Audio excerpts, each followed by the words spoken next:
Dear children, welcome you all in the online classes of Bishop Academy. In the last class, we shall discuss about the numericals based on series and parallel capacitors. And in this class, we shall discuss about energy stored in a capacitor.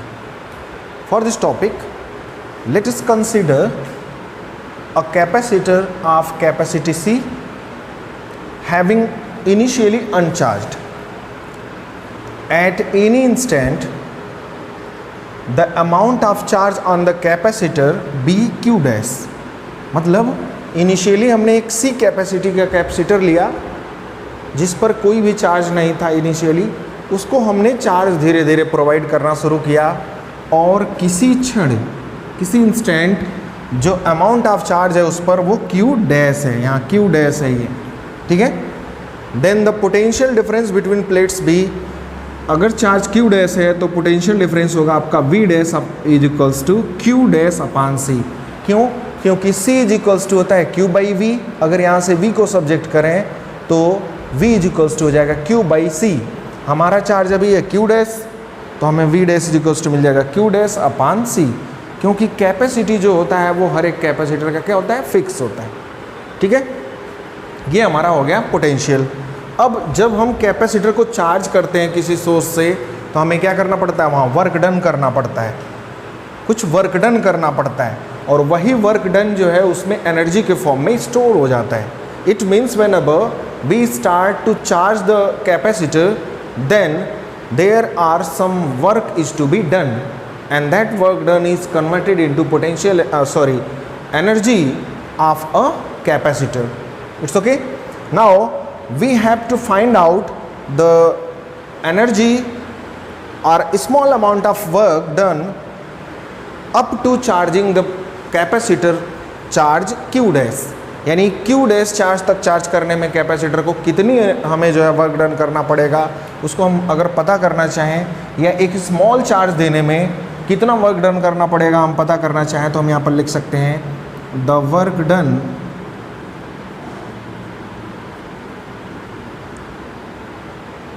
In charging the capacitor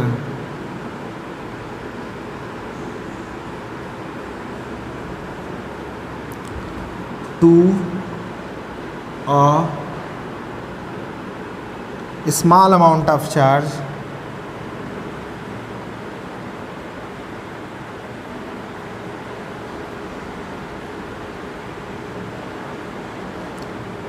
dq dash. dq dash charge करने में जो work done होगा वो होगा dw। dw is equals to होता है work done, w equals to होगा आपका V इंटू Q। तो यहाँ V की जगह हम V डैश लिखेंगे क्योंकि पोटेंशियल अभी कैपेसिटर का V डैश है, और Q की जगह हम dQ डैश लिखेंगे क्योंकि स्मॉल अमाउंट ऑफ जो चार्ज है वो हमारा क्या है, dQ डैश है। अब अगर V को हम यहाँ से रिप्लेस करें इस इक्वेशन के यूज़ से तो हमारा जो नेक्स्ट पॉइंट होगा we have to replace V dash by the Q dash upon C, then we get dw is equals to q dash upon c into dq dash. This is the small amount of work done in charging that small amount of charge dq dash. It's okay. Now if we want to find out the total charge or total work done, यहाँ पर मैं लिख रहा हूँ then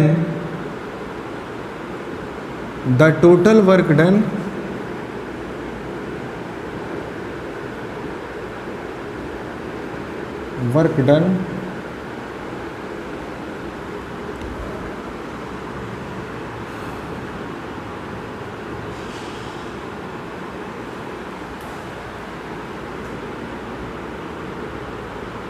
on the capacitor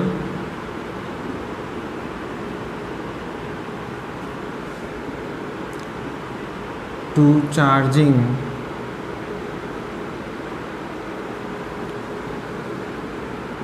up to the charge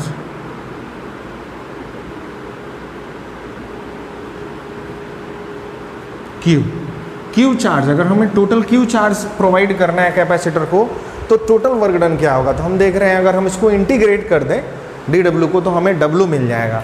तो हम इस above equation को इंटीग्रेट करते हैं तो dw का इंटीग्रल हो गया हमारे पास w, q डैश का इंटीग्रल होगा q के रिस्पेक्ट में और c कांस्टेंट की तरफ बाहर आ जाएगा 1/c बाहर हो गया, इंटीग्रल 0 टू q। हमें इनिशियली अनचार्ज था कैपेसिटर और अभी फाइनली चार्ज करना है q तक, तो 0 से q तक इंटीग्रेट करेंगे इसको, q dash dq dash 1/c बाहर कर लिया, q डैश और dq डैश हमने यहाँ लिख लिया। अब आपको पता ही है q डैश का जो इंटीग्रल होगा वो होगा 1/c q dash to the power 2/2 limit 0 to q। जब भी इंटीग्रल करते हैं हम इस फॉर्मूले से करते हैं x to the power n dx is equals to होता है x to the power n plus 1/n+1।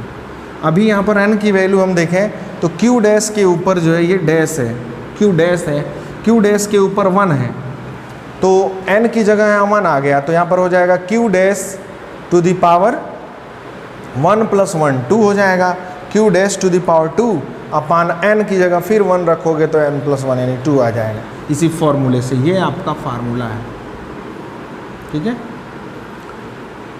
अब जो है ये हमारा इंटीग्रल, अब लिमिट पुट करते हैं। अपर लिमिट है आपका 1/2, इसके साथ चला है तो हो जाएगा 2c।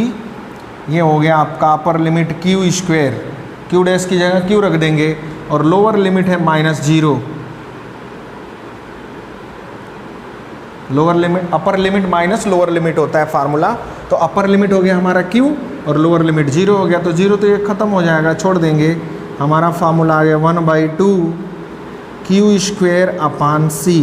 ये हमारा जो है एनर्जी का फार्मूला है कैपेसिटर के लिए।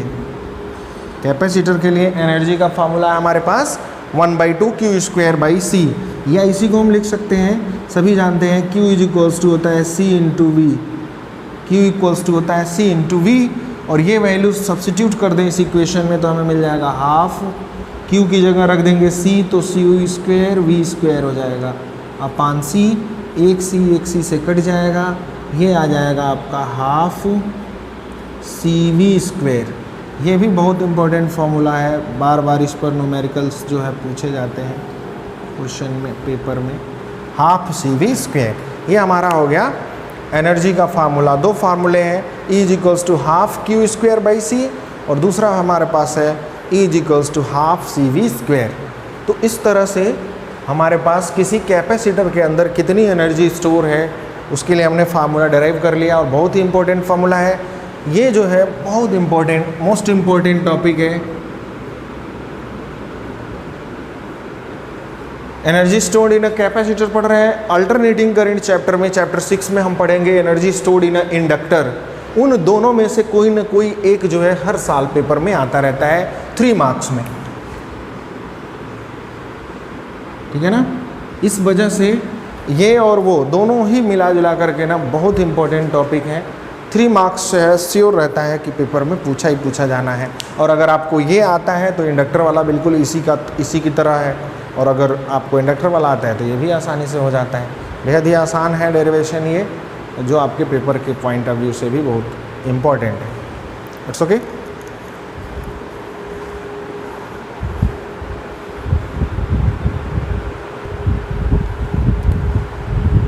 Now the next topic is redistribution of charge.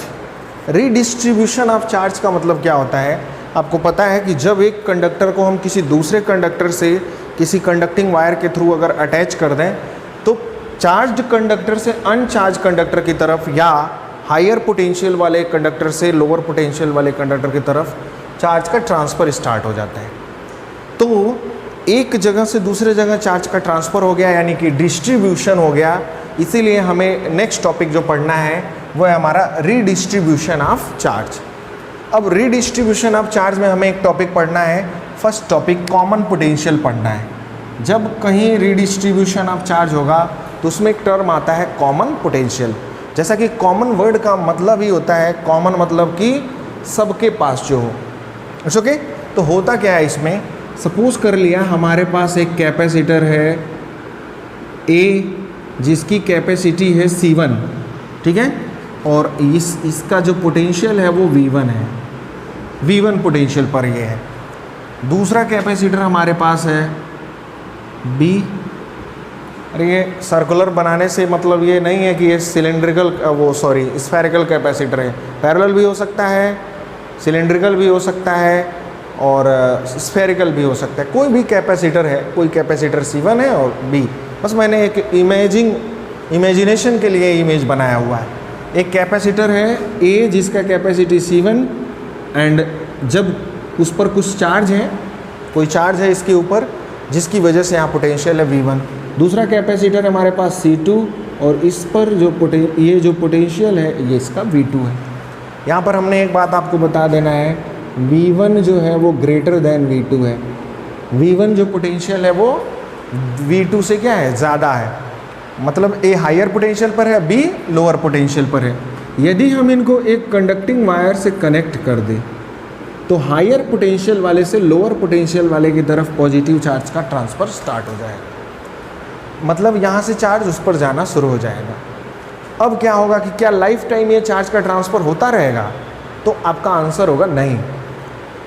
जब दोनों के दोनों सेम पोटेंशियल पर आ जाएंगे, जैसे आप देखते होगे एक टैंक में पानी भरा है, दूसरे टैंक में पानी कम है, दोनों का लेवल अलग अलग डिफरेंस है और उनको एक टैप से एक पाइप से जोड़ दिया जाए तो हायर लेवल वाले से लोअर लेवल वाले में पानी आना शुरू हो जाएगा। और जब दोनों का लेवल एकदम मेंटेन हो जाएगा, इक्वल हो जाएगा, तो पानी का ट्रांसफ़र क्या हो जाता है, रुक जाता है।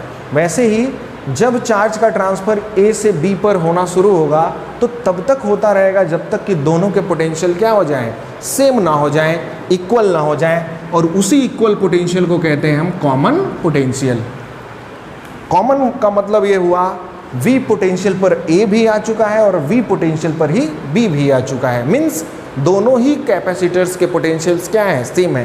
तो अगर आपसे पूछ लिया जाए व्हाट इज़ कॉमन पोटेंशियल, तो बोलोगे ड्यूरिंग रिडिस्ट्रीब्यूशन ऑफ चार्जेज और during transfer of charges from one capacitor to another capacitor there are this transfer of charges takes place till the both capacitors acquire same potential and that same potential or equal potential is called common potential.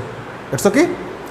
तो ये हमारा हो गया V common potential. अब हमें क्या करना है, इस कॉमन पोटेंशियल का डेरिवेशन करना है।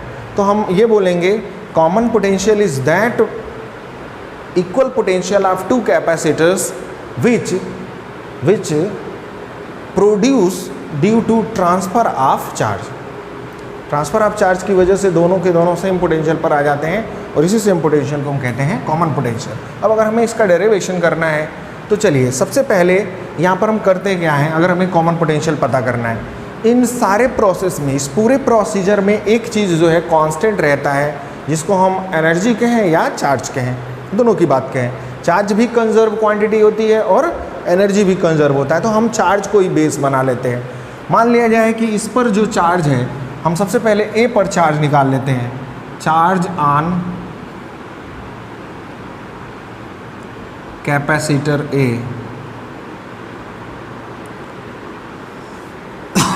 ए पर चार्ज, आपको पता है charge Q is equals to होता है, तो इसको मैं Q1 लिख रहा हूँ, Q1 Q is equals to होता है CV, तो इसका हो जाएगा C1 इंटू V1। कारण ये है कि इसका पोटेंशियल C1 पर है और ये V1 पर है।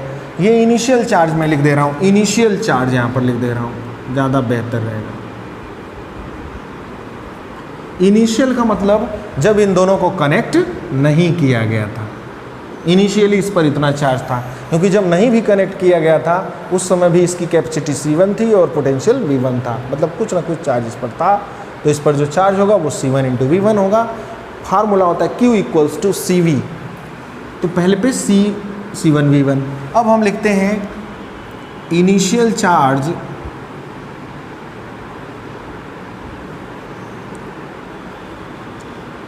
On capacitor B। Capacitor V पर जो चार्ज होगा उसको हम Q2 नाम देते हैं। Q2 इक्वल्स टू हो जाएगा, इसकी कैपेसिटी C2 है और पोटेंशियल V2 है। ओके, ये इनिशियल चार्ज है। फाइनली जब हम इसको कनेक्ट करेंगे तो ना यहाँ चार्ज प्रोड्यूस होगा ना डिस्ट्रॉय होगा, बस इस पर से चार्ज ट्रांसफ़र होके इस पर चला जाएगा। ठीक है, मतलब कि जो नेट चार्ज होगा वो कांस्टेंट रहेगा, बाद में भी फाइनली भी कांस्टेंट रहेगा। ठीक है, तो यहाँ पर लिखते हैं after connecting both capacitors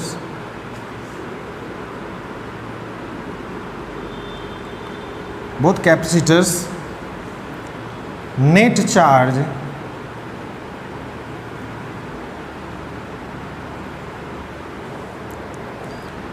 Q लिखते हैं इसको हम, Q इक्वल्स टू हो जाएगा हमारे पास Q is equals to C into V। जब दोनों को कनेक्ट कर दिया गया तो अब कैपेसिटी क्या हो जाएगी, C1 प्लस C2 हो जाएगा। जैसे मान लीजिए एक बर्तन में हम 1 लीटर रख सकते हैं और दूसरा बर्तन है जिसमें 2 लीटर रख सकते हैं, तो टोटल कैपेसिटी कितनी हो जाएगी, 3 लीटर्स की। तो यहाँ पर एक कैपेसिटर का कैपेसिटी C1 है, दूसरे का C2 है, तो टोटल कैपेसिटी क्या हो जाएगा, C1 प्लस C2। ठीक है, Q इक्वल्स टू होता है फार्मूला C इंटू V। अभी कैपेसिटी हो गई है C की वैल्यू C1 प्लस C2 और दोनों का मिला के पोटेंशियल, दोनों सेम पोटेंशियल पे आ गए हैं, वो हो गया हमारा V। ठीक है, तो C इंटू V हो गया ये Q इज इक्वल्स टू, ये हमारा है फाइनल चार्ज। जब दोनों को कनेक्ट किया गया और चार्ज का ट्रांसफ़र हो चुका है, चार्ज अब ट्रांसफ़र नहीं हो रहा है, कॉमन पोटेंशियल पर आ चुका है, तो ये हमारा नेट चार्ज हो गया। अब दोनों ही कंडीशंस में हमारा नेट चार्ज क्या होना चाहिए, मतलब इनिशियल चार्ज और फाइनल चार्ज क्या होना चाहिए, इक्वल होना चाहिए। लिखेंगे अकॉर्डिंग टू